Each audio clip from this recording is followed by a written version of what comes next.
जो मनुष्य अपने हृदय में मेरे प्रति अटूट भक्ति रखता है, जो अपने मन को मुझ में स्थिर कर देता है और जो अपने हर कर्म को मुझे अर्पित करता है, वो मुझे अत्यंत प्रिय है।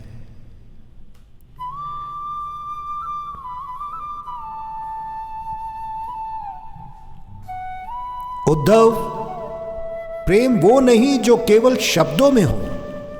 प्रेम वो है जिसमें स्वार्थ का नाम ना हो। सच्चा प्रेम चाहे वो माता पिता का प्रेम हो या फिर भक्त का हो, वो देने में है, लेने में नहीं। यशोदा का प्रेम केवल मेरी रक्षा में नहीं था, वो मुझे बांध भी लेती थी, डांटती थी, क्योंकि उसमें मोह के साथ साथ त्याग भी था। त्याग का अर्थ है अपने सुख की परवाह किए बिना दूसरे के सुख को प्राथमिकता देना। सात्विक त्याग क्या होता है? जिसमें कर्तव्य का पालन किया जाए फल की इच्छा छोड़कर। राजसिक त्याग क्या है? जिसमें कर्तव्य को बोझ समझकर त्याग किया जाए। तामसिक त्याग क्या है? जिसमें अज्ञानवश या आलस्यवश कर्तव्य छोड़ा जाए।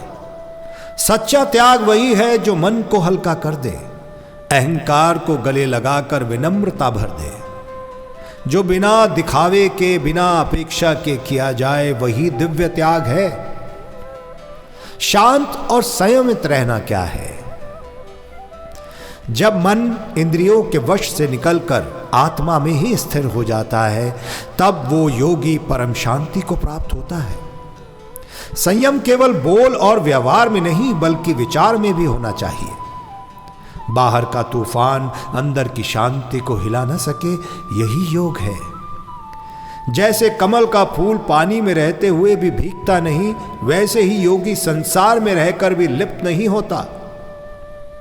माता पिता और गुरु के प्रति श्रद्धा क्या है? माता पिता ईश्वर के प्रत्यक्ष रूप हैं।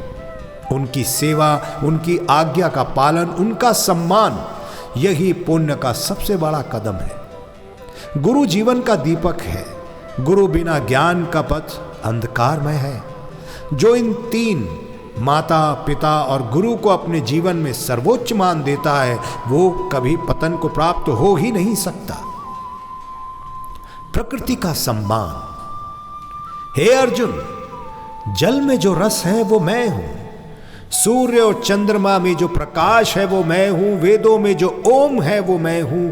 आकाश में जो ध्वनि है और मनुष्यों में जो सामर्थ्य है वो मैं हूं। प्रकृति मेरी ही अभिव्यक्ति है।